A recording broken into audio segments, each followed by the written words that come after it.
Hello, how are you doing? Hope you are well. It's been a while, hasn't it, since I've done one of these videos, but had something in my mind, so I thought I'd record it. So, Dave, what's on your mind is what you're asking, obviously. Well, maybe not. Maybe you don't really care, but maybe you are interested. And if you are interested, then do listen on. So, Proverbs. Yeah, Proverbs chapter 4 and verse 25. It's a really short verse, and it just says this. Let your eyes look straight ahead.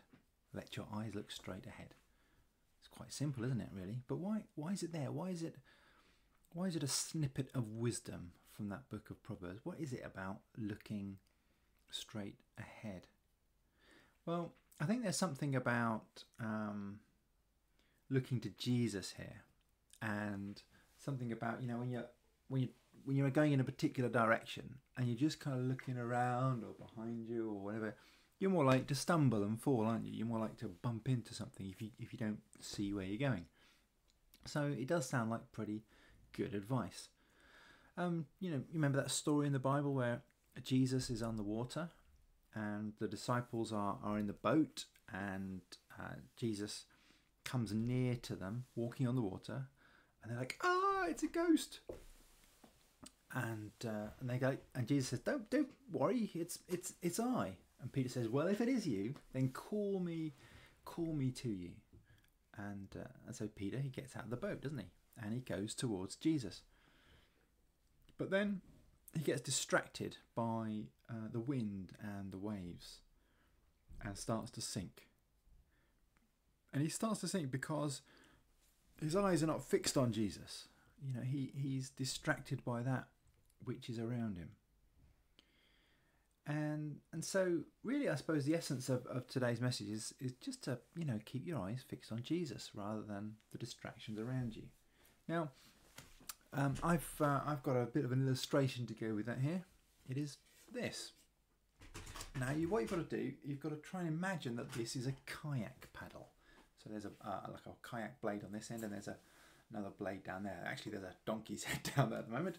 But let's just, bear with me. It's a kayak paddle, and there's a particular stroke you do with a kayak called a sculling stroke. And the point of the sculling stroke is to enable the kayak to go sideways. Yeah, that's right. You can get a kayak to go sideways. But to do it, you have to have, one hand like right up here, and the other hand, this is my other hand here, down here, and you put the blade of the paddle in quite close to your boat, not super close, but quite close, and then you do a little sculling movement, and it would take the boat that way, sideways.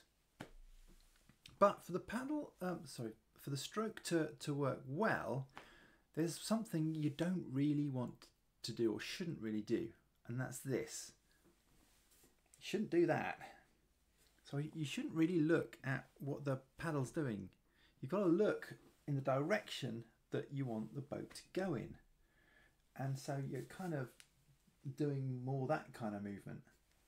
Because if your head is down, looking at the I don't know, looking at your style, as it were, your stroke, how it's going, you're much more likely to fall in, and that's not what you want to do when you're in a kayak. You want to stay floating.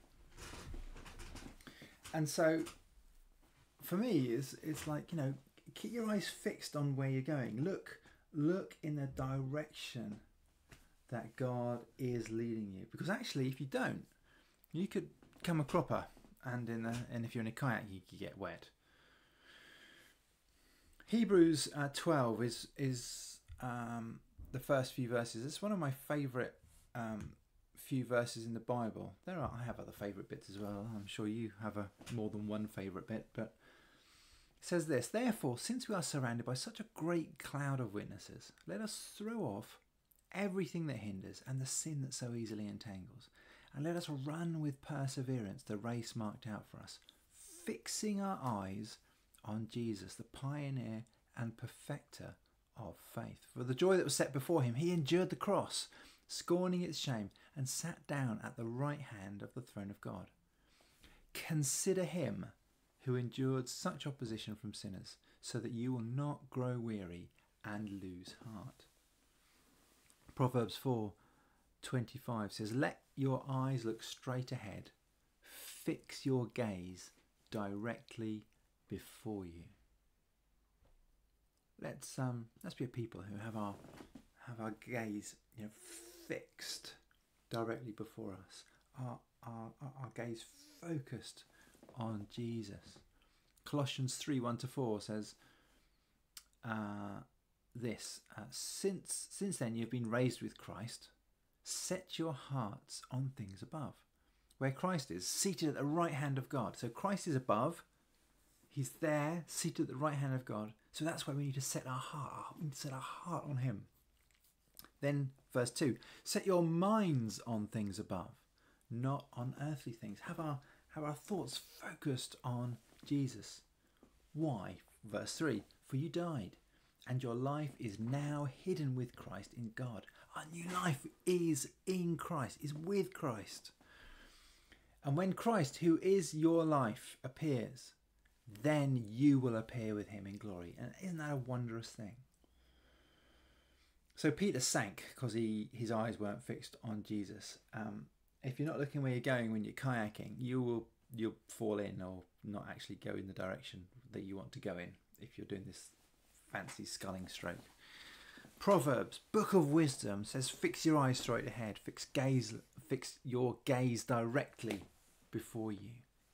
Know where you're going, and that is towards Jesus. And then Colossians, have your mind, have your heart focused on Christ, on things above. That's it really for today. I hope this message finds you well, and well, may God bless you richly. Bye for now. Stop. Where's the stop button? Oh, there it is.